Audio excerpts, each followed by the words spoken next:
믿음은 쉽다. 우리 시리즈 설교 시작하는데 오늘 그 첫 번째 시간 전도는 너무 쉽다라는 제목으로 하나님 말씀 전가하도록 하겠습니다. 여러분에게 한번 여쭤보겠습니다. 전도는 너무 쉽다. 여기에 동의하십니까? 안 동의하십니까? 확실히 하면 좀 좋겠습니다. 제가 몇 번 말씀드렸는데 이런 말씀은 여러분이 한 번에 딱 듣고 잊어버리면 안 돼요. 예수님께서 우리에게 전도하라고 하셨어요? 인도하라고 하셨어요? 전도하라고 하셨어요. 전도. 그러니까 전도와 인도는 다른 겁니다. 인도는 뭐냐면 죽으라고 교회 가자고 해도 안 가. 그래서 여러분들이 그 영혼을 강제로 끌고라도 와가지고 예배 자리에 앉혀놔. 이게 뭐예요? 그게 인도예요. 인도는 쉬워요? 어려워요? 엄청 어려워요. 정말 감사한 것은 예수님께서 우리에게 인도하라고 하셨어요? 전도하라고 하셨어요? 전도하라고 하셨다고요. 전도. 그럼 전도는 뭐냐? 저는 이제 전도라고 써놓으니까 그게 조금 우리가 어려운 것 같아요. 저는 전도에 우리나라 말을 하나 고른다 그러면 소개 같아요. 소개. 예를 들어서 우리 아이가 이제 공부를 하는데 학원을 옮겼어. 그랬더니 막 성적이 쑥쑥 올라가. 그럼 옆집 아줌마한테 얘기해줘요, 안 해줘요? 그 얘기할지어다. 얘기 안 해줘요? 해줘야지. 해주세요. 세상에 아무개 엄마, 우리 애가 참 성적이 현찮았잖아. 근데 이번에 학원 옮겼거든? 근데 그 선생님이 너무 잘 가르쳐줘. 그래서 애가 성적이 쑥쑥 올랐어. 이게 뭐라고요? 이게 전도고, 이게 다른 말로 하면 뭐예요? 이게 전도라고요. 이게 전도고 이게 소개예요. 어디 맛집 가서 맛있는 거 먹었어. 그러면 얘기해야 안 해요? 목사님 제가 오늘 가가지고 이거 뭐 먹었는데 목사님도 한번 가서 드셔보세요. 진짜 맛있어요. 그게 바로 뭐예요? 전도. 그게 전도예요. 그럼 다시 한번 여쭤볼게요. 전도 쉬워요? 어려워요? 쉬워요. 나 오늘 가서 예배 드리고 왔거든. 야, 오늘 예배 참 좋았어. 너도 가면 좋을 텐데. 이게 바로 뭐예요? 그게 전도예요. 정말 감사한 거는 예수님께서 인도하라고 하시지 않고 뭐 하라고 하셨다고요? 전도하라고 하셨다고요. 그러니까 전도는 너무 쉬운 거예요. 오늘 보십시오. 오늘 말씀의 주인공이 나아만이라는 사람이에요. 근데 이제 여기 나병 환자라고 나오는데 이런 거는 옛날 성경에서도 좋은 것 같은데 옛날 성경에 뭐라고 돼 있죠? 나병이 무슨 병이에요? 문둥병이에요. 제가 대학교 다닐 시절에 그 문둥병 환자들, 나병 환자들 모여있는 섬이 있습니다. 거기 가가지고 같이 이제 섬기고 했던 봉사활동했던 적이 있는데 그때 제가 굉장히 은혜 받았어요. 거기에 교회가 하나 있거든요. 근데 나병이라는 게 무슨 병인지 아시죠? 그러니까 고통을 못 느끼는 병이야. 야, 그 되게 좋겠다 생각하지만 여러분 그렇지 않아요. 사실은 고통을 느끼는 게 감사한 거예요. 여러분 믿습니까? 뭐 고통을 느끼면 그게 뭐 어디가 뭐 아프다 그러면 거기는 뭐 조치를 취할 거 아니에요. 근데 고통이 없으니까 이게 썩어 들어가요 그냥. 관리를 안 해주니까. 그래서 여러분 삶에도 하나님께서 어떤 아픔이라고 주셨을 때 그게 아프다 그러면 거기에 사명이 있다니까요. 그리고 그걸 통해서 기도할 수 있는 뭐 거리도 생기고 그런 거 아닙니까? 근데 이 사람 이제 그때 보니까 막 어떤 분은 손가락이 없는 사람, 그다음에 제일 충격적인 거는 코가 없어.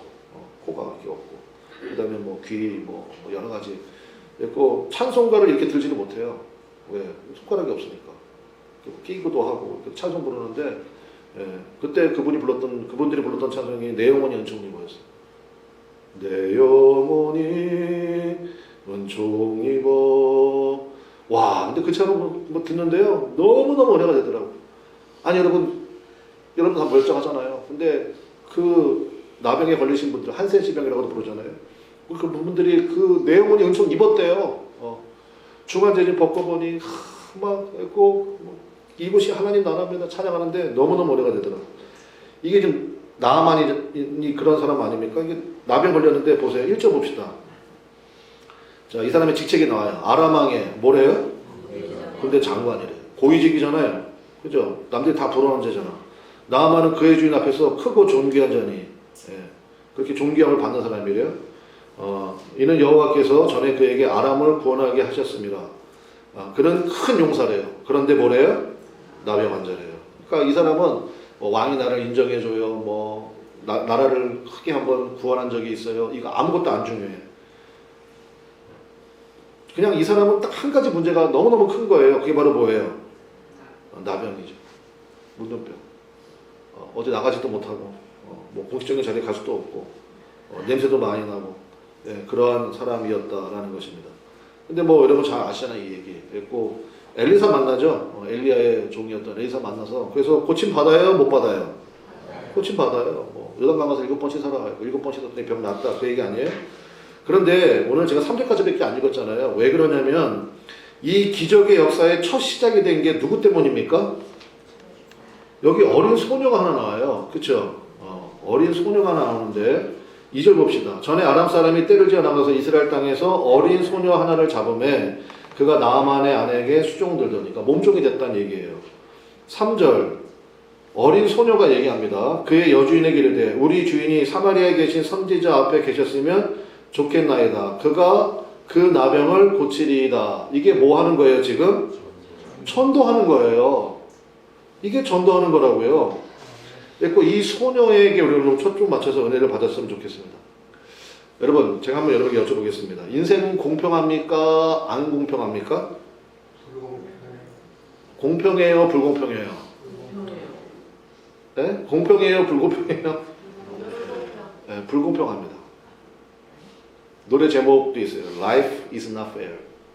일단은 외모가 공평해요? 안 공평해요? 안 공평해요. 안 공평해요. 네. 다들 저처럼 태어나고 싶잖아. 네.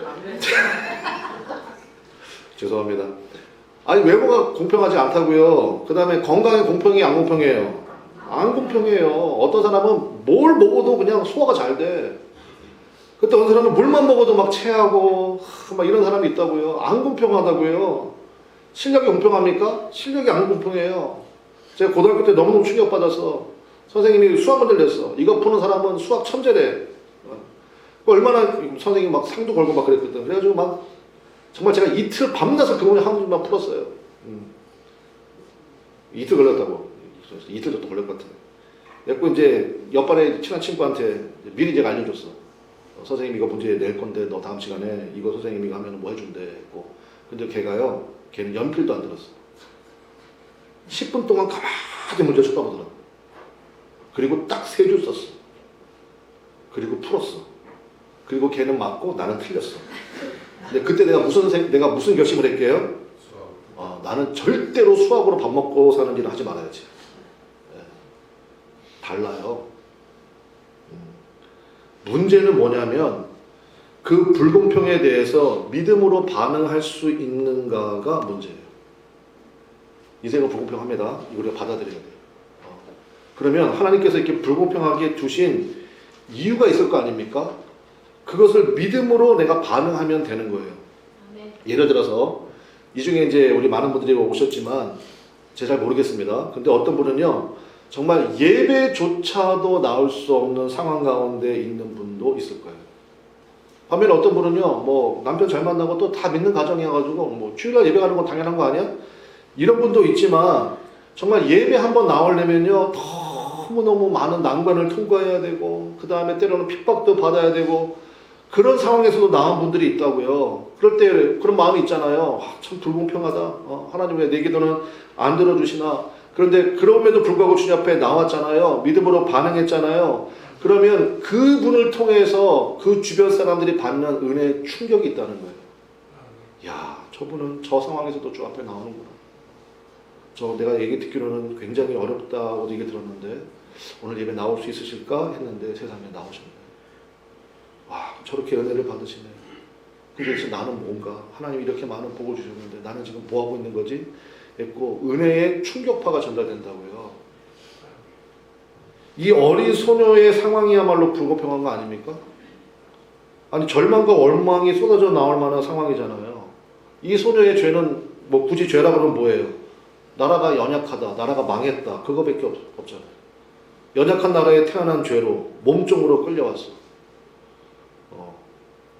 그런데 그 소녀를 통해서 불행했던 인생이 치유함 받고 하나님을 영접하게 되는 일이 벌어졌습니다.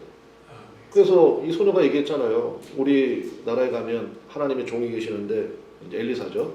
그분 만나면 벽 고칠 수 있는데요. 그랬더니 이 나아만은 진짜 지푸라기라도 잡고 싶은 심정 아니에요? 그래서 가가지고 뭐 여러분 잘 아시는 것처럼 그래서 고침 받았잖아요. 고침 받고 돌아오면서 당신의 하나님이 나의 하나님입니다. 신앙 고백까지 했다고요. 그럼 제가 여러분께 여쭤볼게요. 걔 고침받고 왔어. 거기 피부, 성경에 보니까 뭐 나병이 고침받은 정도가 아니라 피부가 애기 피부처럼 됐대. 애기 피부처럼 완전히 그냥 뽀송뽀송해졌나 봐. 그리고 이 나아만이 집에 와서 여러분 고침받고 돌아와서 이 나아만이 제일 먼저 한 일이 뭘까요? 성경에는 안 나와. 근데 한번 상상해보세요. 뭐 했을까요? 저는 이렇게 생각해요. 이 소녀를 계속 몸쪽으로 썼을까요? 안 썼을까요? 여러분 이렇게 믿음이 없어? 병고침 받았는데? 아직도 몸쪽 쓰겠어? 뭘 쓰겠어요? 저는 입안에 쓸 거라고 봐요. 이제부터는 내 딸이다. 그렇지 않겠어요? 이 소녀 때문에 이렇게 내 삶이 달라졌는데? 그래서 오늘 말씀을 통해 가지고 이 소녀에 초점 맞춰서 세 가지 정도만 살펴보겠습니다. 첫 번째는 뭐냐면 우리가 믿음이 있어야 전도가 되는데 말이죠. 그 믿음은 한번 따라 합시다. 자신감이 아니라 자기 부인에서 시작된다. 믿음은요, 자신감이 아니고요, 자기 부인에서부터 시작되는 거예요. 이거를 다른 말로 영접을 잘한다, 수용성이 좋다 이렇게도 얘기합니다. 많은 분들이 착각을 많이 해요. 무슨 착각을 많이 하면 믿음이 이퀄 자신감인 줄 알아요. 이 자신감이란 말을 제가 뭐 그 사전 뜻은 아니겠지만 정말 말을 잘 줄인 말이라고 생각합니다. 자신감은 뭐를 줄인 말이겠어요? 자기를 신뢰하는 거예요. 그 자기가 신이 돼버리는 거예요. 그래서 혹시 여러분도 그런 경험 있으실지 모르겠지만 뭐 예를 들어서 영업직이나 뭐 판매직 이런 이런 거 있잖아요. 거기 있는 분들 이렇게 가끔 제가 보고 얘기 듣고 또 뭐 영화나 TV 봐도 자기 신뢰를 엄청 하더라고. 뭐 할 수 있다. 뭐 외치 뭐 목표 정해놓고 뭐 이거는 우리가 뭐 달성할 수 있습니다. 뭐 옆에 있는 뭐 누구 보십시오. 그 사람은 이거 뭐 충분히 달성하는데 당신은 왜 못합니까? 당신이 뭐가 부족합니까? 막 자신감을 불어넣어준다고. 그건 믿음 아니라고요. 믿음은 뭐냐? 나는 할 수 없습니다. 자기 부인이에요. 내 안에 선한 것 아무것도 없습니다. 하나님, 내가 하나님 앞에 할 수 있는 것이 아무것도 없습니다. 내 힘으로 할 수 없습니다. 이게 바로 자기 부인이에요. 그러면 내 힘으로 할 수 없습니다 라고 고백하는 순간 누구를 보게 됩니까? 하나님 보게 되죠. 그래서 자기 부인이 그래서 중요한 거예요. 자신감으로 나가잖아요. 그럼 대도 문제예요. 대도 나중에 얼마나 그 교만 충만하겠어요. 다른 사람들 판단하는 거 정지하고 막 이런단 말이에요. 근데 철저하게 자기 부인 되면 그 사도 바울이 얘기하잖아요. 나는 날마다 뭐 한다고요? 죽노라. 나는 날마다 죽노라. 사도 바울이 뭐 여러분 뭐 스펙이 부족해요. 뭐가 부족해요? 그 사람 4개국 하는 사람이에요. 날 때부터 로마 시민권자예요. 집안이 엄청나게 부자예요. 그러니까 로마 유학도 갔다 왔지. 그 사람이 뭐가 부족해요? 그런데 주님 앞에 이제 아는 거예요.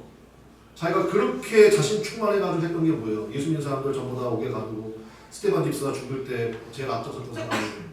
완전히 하나님을 잘 믿는다고 생각하고 갔던 모든 일들이 사실은 하나님의 대적죄였다는 사실을 깨닫고 나서 얼마나 충격받았겠어요. 그러고 나서 사도 바울이 입만 열며 고백하는 게 나는 날마다 죽노라. 나는 날마다 죽노라. 여러분 자기 부인에 성공하시기를 주님의 이름으로 간절히 축원합니다. 할 수 없는 나를 받아들인 하나님, 제가 할 수 없습니다. 그 다음에 불공평한 환경이 있다고 칩시다. 불공평한 상황이에요.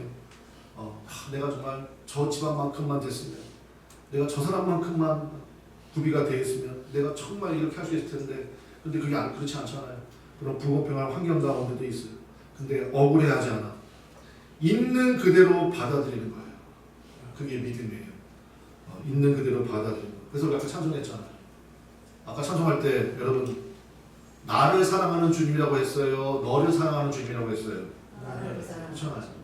여러분 믿습니까? 네. 찬송 많이 부르시라고요. 하나님 나를 사랑하신다고요. 여러분 믿습니까? 네. 좋으신 하나님이에요. 그럼 나를 사랑하신 하나님이, 선하신 하나님이 나에게 주신 것은 선한 거예요? 나쁜 거예요? 선한 거예요. 가장 좋은 것을 주신 거예요. 여러분 믿습니까? 네. 이거를 믿어버리는 거예요. 그냥 믿어버리는 거예요. 하나님께 따지는 거 아니에요. 나를 사랑하시는 그 하나님께서, 독생자 예수 그리스도까지 십자가에 내어주신 그 하나님께서 나에게 가장 좋은 것을 주셨다라고 고백하는 것입니다. 거기서부터 믿음이 시작되는 거예요. 그러면 어떤 일이 벌어지느냐? 제가 보니까 이런 거예요. 첫 번째, 하나님만 의지하게 됩니다. 그렇잖아요. 지금 나에게 주신 것은 누가 주신 거예요? 누가 주신 거예요? 하나님이 주신 거예요. 여러분 믿습니까? 그럼 하나님만 의지하는 거죠. 하나님 주셨으니까 내가 하나님만 의지하는 거예요. 하나님 의지하는 게 뭐예요?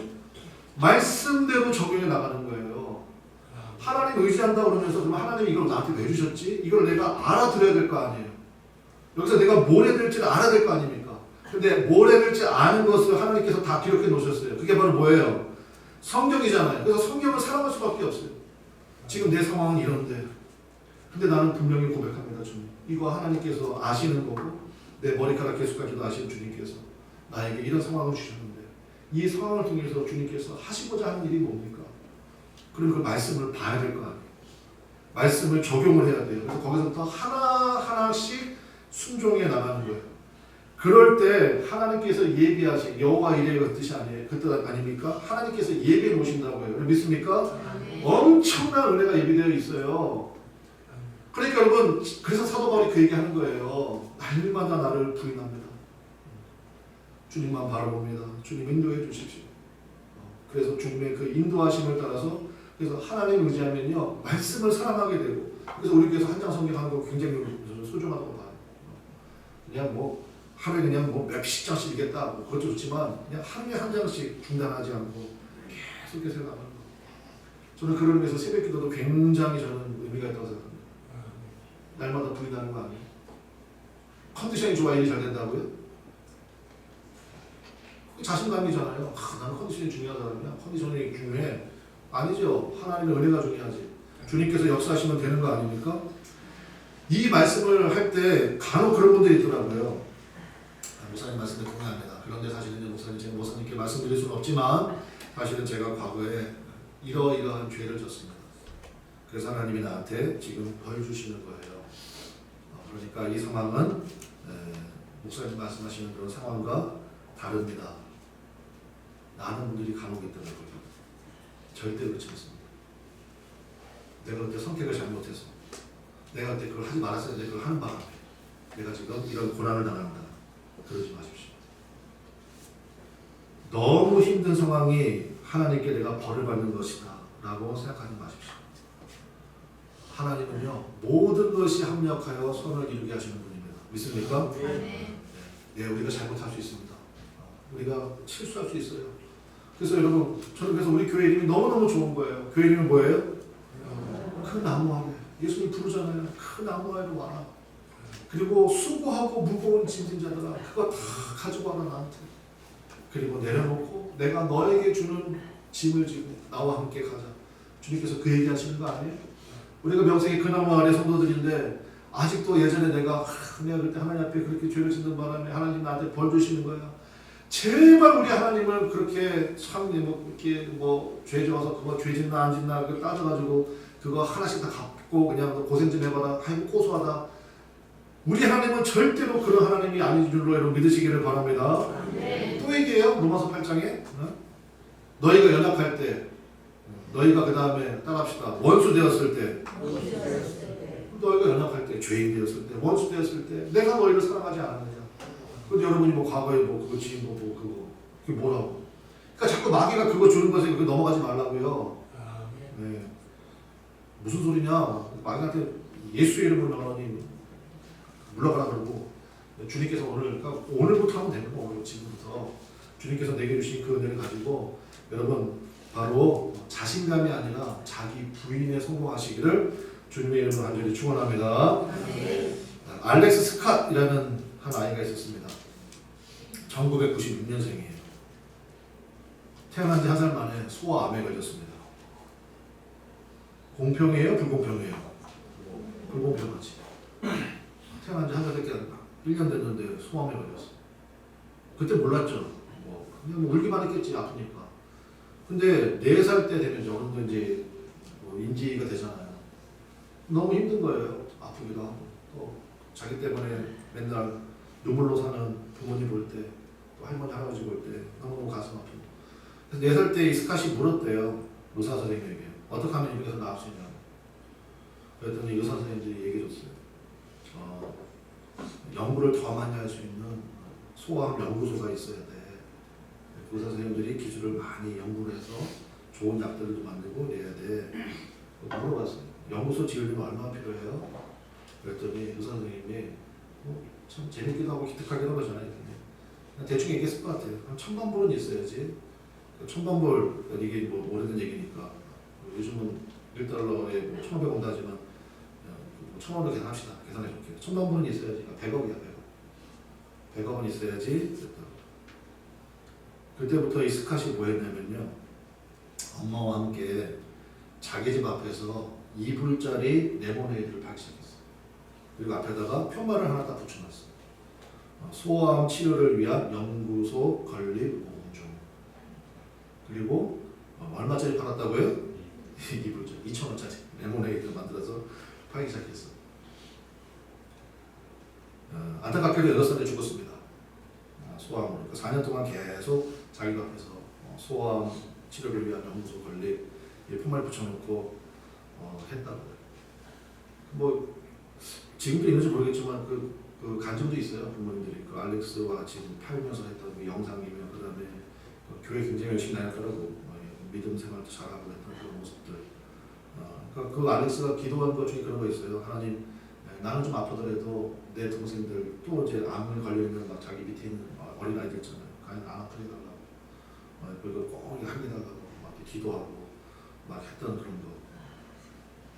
8살 때 죽었는데요. 이 장례식이 끝나고 나서 그 부모가 소아암 연구재단에 7,500만 불 기부했습니다. 800억. 800억 기부했어요.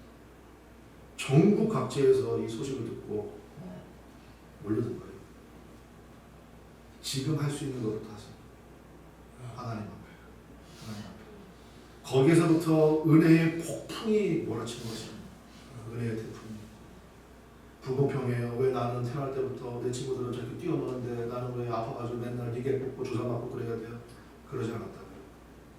하나님은 나에게 가장 좋은 걸 주신다. 그래서 내가 지금 할 수 있는 게 뭐지?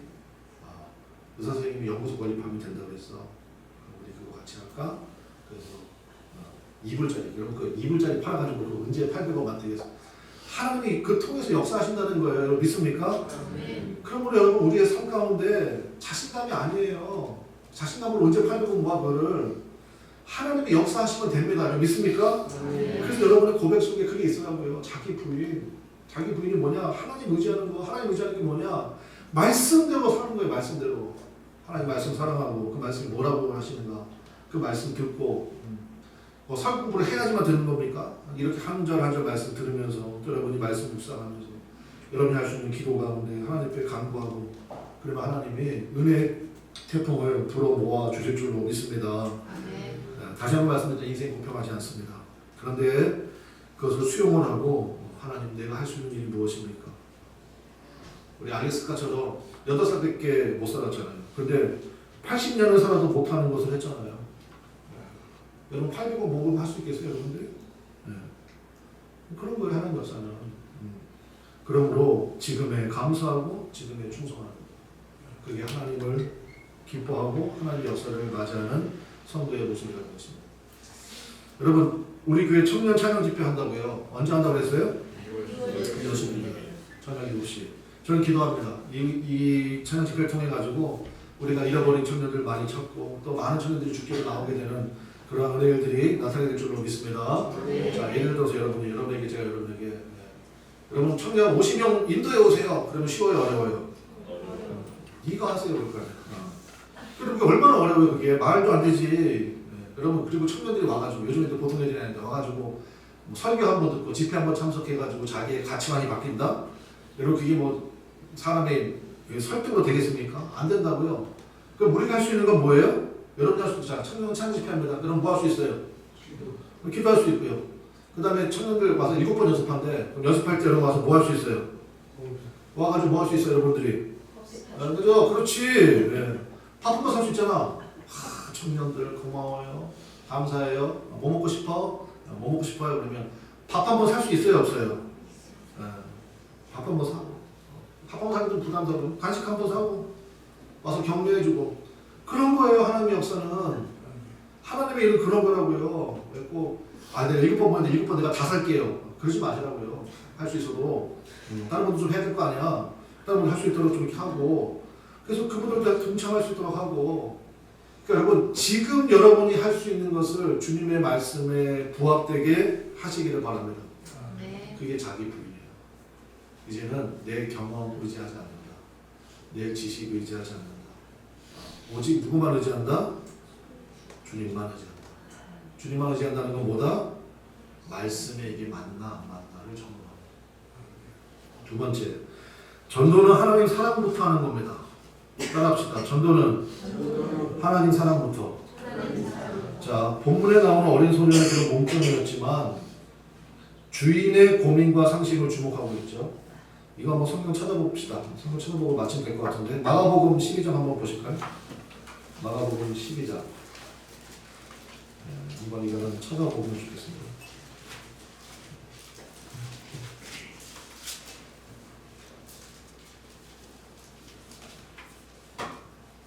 (12장) 28절부터 31절. 마가복음 12장 28절부터 31절. 그래서 그 자기 성경이 있어야 되고 성경에 줄도 쳐 있고 여러 가지 눈물 자국도 있고 그래야 되지 않겠습니까? 12장 28절부터 제가 읽겠습니다. 서기관 중 한 사람이 그들이 변론하는 것을 듣고 예수께서 잘 대답하신 줄을 알고 나와 묻되 모든 계명 중에 그다음 뭐라고 되어 있습니까? 그러니까 이 사람은 율법사인 것 같아요. 그래서 예수님이 하나님이 아주 너무너무 이제 지혜와 은혜가 충만하니까 여쭤본 거예요. 첫 번째, 제일 첫 번째 계명이 뭡니까? 그랬더니 29절 같이 봅시다. 시작.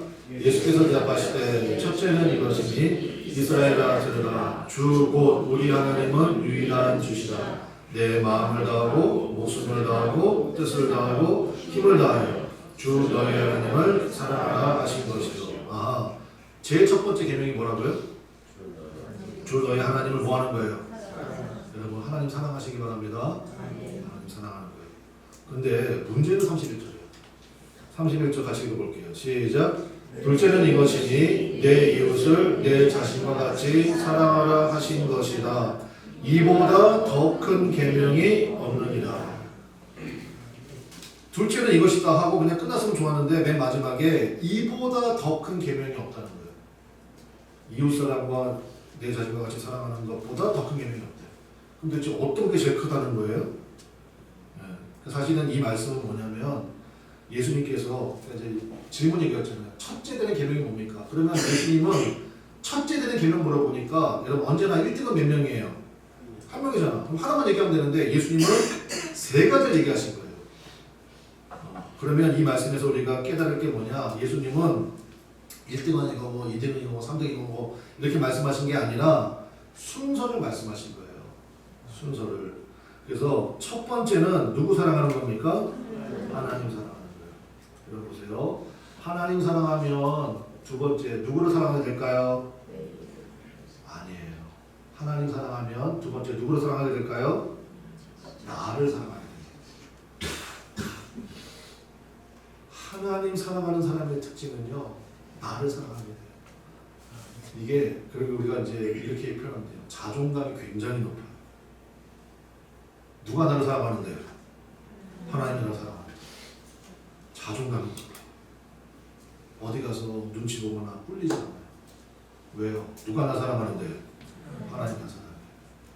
그래서 순서요. 하나님 사랑하게 되면 두 번째 누구를 사랑하게 된다? 나를 사랑하게 돼요.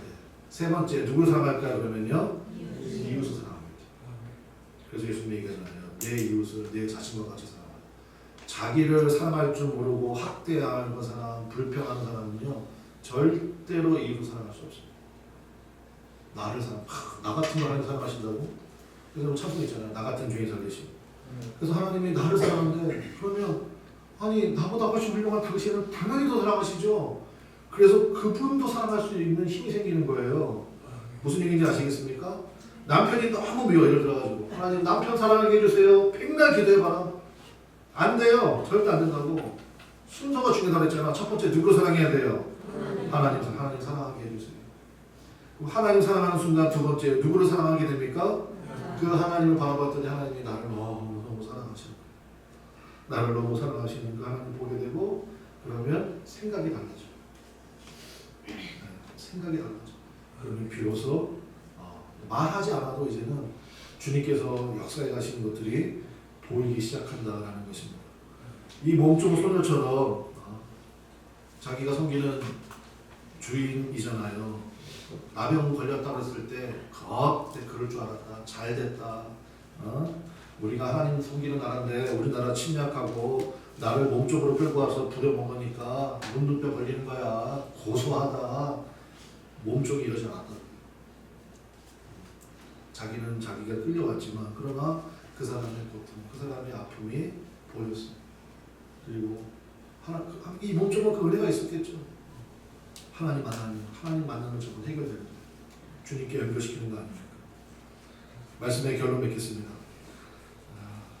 불만스러운 환경이 있고 고난이 많다는 것은 억울해할 문제가 아니라 여러분 그런 얘기 들어보셨죠? 골이 깊으면 뭐가 높아요? 산이 높죠. 골이 깊으면 산이 높습니다. 하나님께서 나의 삶 가운데 지금은 어려움을 주시고 고난을 주셨지만 이때가 여러분 은혜의 찬스인 줄로 믿으시기 바랍니다. 그때 여러분 주님 앞에 반응을 잘 하십시오. 그러면 골짜기가 깊은 만큼 하나님의 어마어마한 은혜가 산 같은 은혜가 여러분 삶에 부어지게 될 줄로 믿습니다. 하나님은 분명히 약속하셨거든요. 감당할 수 있는 것만 내가 너에게 허락한다.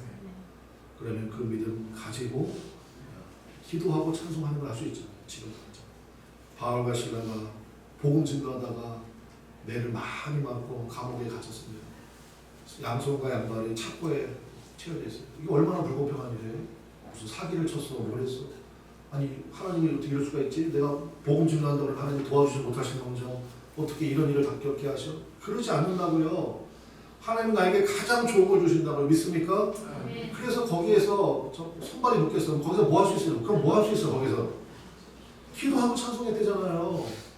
기도하고 찬송했더니 옥문이 다 열렸대. 창고가 다 풀렸대. 그게 중요한 게 아니에요. 거기 있던 모든 죄수들이 압도당해 있어요. 옥문이 열렸으니까 도망가야 될 거 아니에요. 근데 아무도 안 도망갔어. 그때 간수장이 와서 얘기하잖아요. 간수장은 옥문 열리는 거 보니까 다 도망간 줄 알고 그 당시에 법은 죄인 한 명이 도망가면 그 죄인의 값을 지키던 네가 받는 거예요. 그 간수장이 다 도망갔구나. 우리 집안 이제 망했구나. 어차피 끌려가서 죽는데 내가 스스로 죽어야지 해가지고 칼을 뽑아서 자결하려고 하는 순간 사도 바울이 우리 다 알겠다고. 아무도 안 도망갔다고. 그때 그 유명한 얘기 나오잖아요. 어떻게 하면 내가 구원받습니까? 그때 사도 바울이 뭐라고 했어요? 주 예수를 믿으라. 그래야만 너와 네 집이 구원을 받으리라. 그렇게 해서 시작된 교회가 빌립보 교회예요. 그게 그 간수장의 집에서부터 시작된 교회가 그게 빌립보 교회라고. 빌립보서 집에 가서 읽어보세요. 오늘 숙제야. 3장밖에 안, 4장밖에 안 돼. 기쁨 이게밖에 안 나와요. 여러분, 여러분의 현재 상황이 어떤지 잘 모릅니다. 제가 가늠할 수도 없어요. 그러나 여러분 오늘 주신 말씀처럼 믿음으로 수용하고 여러분 기도하고 찬송하는 일부터 하시기를 주님의 이름으로 간절히 축원합니다. 그래서 오늘 지금 여기서 제가 제일 좋아하는 말 오늘 지금 여기서 주님이 기뻐하실 여러분 안에 성령님이 계시잖아요. 또 주님이 기뻐하실 것 같은 일을 하십시오. 절대로 거창한 거 아닙니다. 그리고요 좋은 것들 감사한 것들을 하나씩 적어보세요. 우리 뒤에 중보기도 카드 있잖아요. 거기 그런 것도 적어서 내시는 거예요. 하나님 이거 너무 감사해요. 이거 너무 좋아요. 그리고 그거를 표현하는 겁니다. 그거를 뭐라고 그런다고요? 너무 맛집 갔는데 너무 좋아. 그걸 표현하는 거 그걸 뭐라고 그런다고요? 전도. 그게 전도라고요. 그게 전도라고요. 전도는 교회 밖에 있는 사람만 하는 거 아니에요. 우리 안에 있는 분들. 속으로 모임할 때 그거 하는 거 아니에요. 이게 내 상황이 이런데요. 오늘 말씀 듣고 이렇게 반응하기로 했습니다. 그러면요 그 은혜가 퍼지고 그러면 기쁨의 구원의 소리가 우리 가운데 들려올 줄로 믿습니다. 우리 찬양합시다. 기쁜 소리 들리니. 여러분 은혜의 태풍이 우리 가운데 들어올 것입니다. 그러면 여러분 지금 여러분이 할 수 있는 것부터 하십시오. 그것들을 표현하고요 감사하시기를 바랍니다. 그때부터 우리 하나님의 귀하고 놀라운 역사가 우리 가운데 펼쳐지기 시작하고 여러분의 귀에 기쁜 소리가 들리고 주님께서 역사하십니다. 주님께서 건지신다. 우리 그 은혜가 참으로 넘치는 우리 그나마의 복된 성도들 다 되시기를 주님의 이름으로 간절히 축원합니다.